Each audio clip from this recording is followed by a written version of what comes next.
નમસ્કાર, આપ જોઈ રહ્યા છો રફતાર ન્યૂઝ બુલેટિન. રફતાર ન્યૂઝ બુલેટિનમાં આપનું હાર્દિક સ્વાગત છે. જોઈએ આજના મહત્વના સમાચાર. છોટાઉદેપુર જિલ્લાના ક્વાંટમાં ચૈતર વસાવાના સમર્થનમાં રેલી કાઢી વિરોધ પ્રદર્શન કર્યું.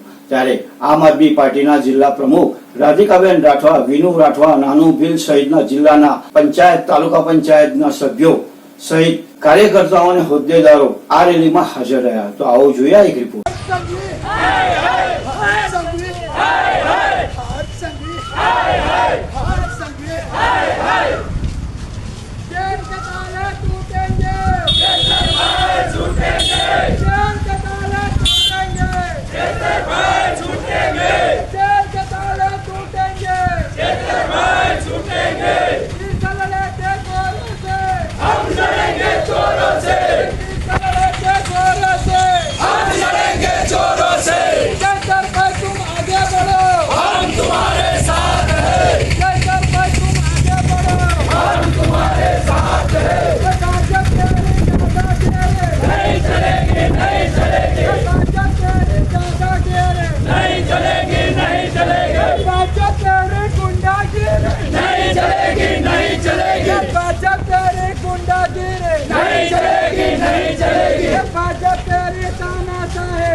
नहीं चलेगी। सरदार भाई तुम आगे बढ़ो, हम तुम्हारे साथ हैं। सरदार भाई तुम आगे बढ़ो, हम तुम्हारे साथ हैं। भाजप तेरी तानाशाही। બેન, શેના સંદર્ભે આજે મૌન રેલી તમે યોજી? આજે છોટાઉદેપુર જિલ્લામાં તમામ કાર્યકર્તા અને આદિવાસી સમાજના નેતાઓ ભેગા થયા છે. ચેતરભાઈને જેવી રીતે આ ભાજપ સરકારે ખોટા કેસમાં ફસાયા અને 7 વર્ષની જે સજા અપાઈ છે એ અમારા સમાજ અને છોટાઉદેપુરને બિલકુલ માન્ય નથી. ચેતરભાઈને ખોટી રીતે જેલમાં ફસાવાનું આ આખું કાવતરું છે.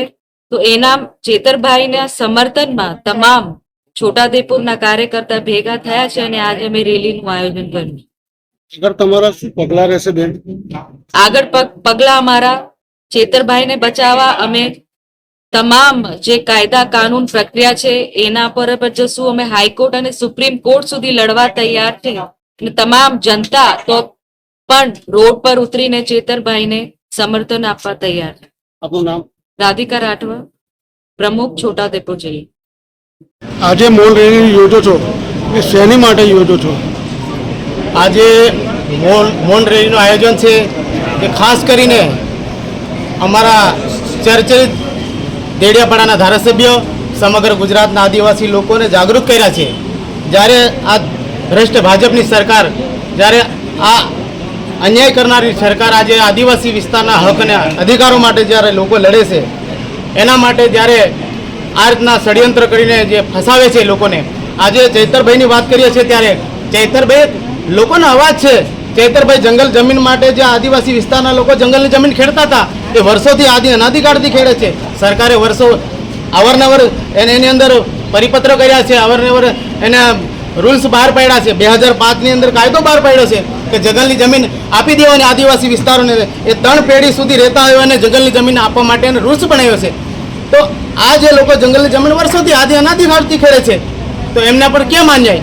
આ લોકો જે ખેડતા હતા મોંઘું બિયારણ વાવ્યું હતું એ બિયારણને નષ્ટ કરી નાખ્યું ત્યાંના ફોરેસ્ટ વિભાગના કર્મચારીઓ જઈને, ત્યારે ચૈતરભાઈ ચૂંટાયેલા પ્રતિનિધિ છે. ચૈતર આદિવાસી લોકો મત આપીને જે તે મત વિસ્તારના ચૂંટાયેલા પ્રતિનિધિ છે, ત્યાંના લોકો મત આપ્યા છે, એમને ચૂંટીને પ્રતિનિધિ બનાવે છે. એક પ્રતિનિધિ તરીકે લોકોનો અવાજ નહીં બને, એના અધિકાર નહીં? કાયદાની મુજબમાં આજે સંવિધાનિક રીતે લોકશાહી છે, લોકશાહીની અંદર એનો હક ને અધિકાર છે.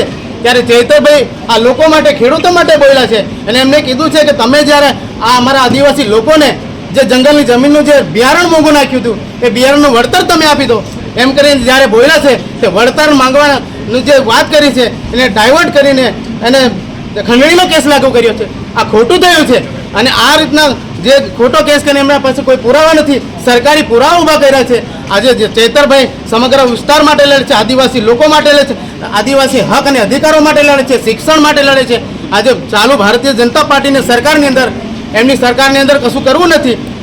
અત્યારે લોકોના વિકાસની વાત લઈને જાય છે ત્યારે વિનાશની વાત ઊભી કરે છે, લોકોને અન્યાય અત્યાચાર કરે છે, બેટી પઢાઓ બેટી ભણાવવાની વાત કરે છે. ક્યાં કશું દેખાય છે?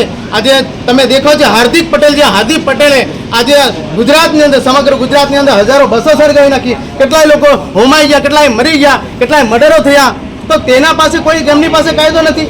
આજે એક સામાન્ય માણસ એક અધિકાર લઈને માંગ માટે બોલે છે, અવાજ ઉઠાવે છે, ત્યારે ગુજરાતની અંદર આવા આદિવાસી વિસ્તારના લોકોને જ કેમ અન્યાય થાય છે? એના માટે અમે સમગ્ર ગુજરાતની અંદર તમામ આદિવાસી લોકો આજે છોટાઉદેપુરની અંદર, છોટાઉદેપુર જિલ્લાની અંદર પણ અમે આજે નક્કી કર્યું છે, આજે રેલીના સ્વરૂપે અમે માંગ કરીએ છીએ ચૈતરભાઈને ગુજરાતની અંદર જે સરકાર બેઠી છે અને આ ન્યાયપાલિકા જલ્દી તકે એને ન્યાય આપે. ભૂતકાળના જે ગુનાઓ કર્યા છે એ લોકો પર ન્યાય નથી અને અમારા માણસને સામાન્ય ગુનાની અંદર એટલો બધો અન્યાય કર્યો છે. એક નાના બાળકી લઈને, એક બહેનશ્રીને, એમને પણ અન્યાય થયો છે. આટલો બધો ઘોર અન્યાય થઈ રહ્યો છે ગુજરાતની અંદર. એક તરફ આજે વિશ્વગુરુની વાતો કરતી હોય સરકાર અને અમારા આદિવાસી પર આટલા ષડયંત્ર કરીને આટલું બધું નુકસાન કર્યું છે, આટલો અન્યાય કેમ છે? એના માટે આજે અમે તમામ આ છોટાઉદેપુરના આગેવાનો, આમ આદમી પાર્ટીના તમામ મતદારો આજે ભેગા થઈ અને એમને સમર્થન આપીએ છીએ અને અમે માંગ કરીએ છીએ કે ચૈતરભાઈને જલ્દી તકે એમને ન્યાય મળે. નહીં તો અમારા સમગ્ર ગુજરાતના તમામ જિલ્લાના આબુ અંબાજીથી લઈને લોકો અમે અહીંયા ગામથી લઈ સદન સુધી પદયાત્રા કરી અમે આંદોલન કરવા માટે અમારે આવનાર સમય ચીમકી રહેશે. જોહાર સાથીઓ, જય આદિવાસી, જય સંવિધાન, ભારત માતા કી જય. આપનું નામ? મારું નામ છે વિનુભાઈ પ્રભારી, છોટાઉદેપુર.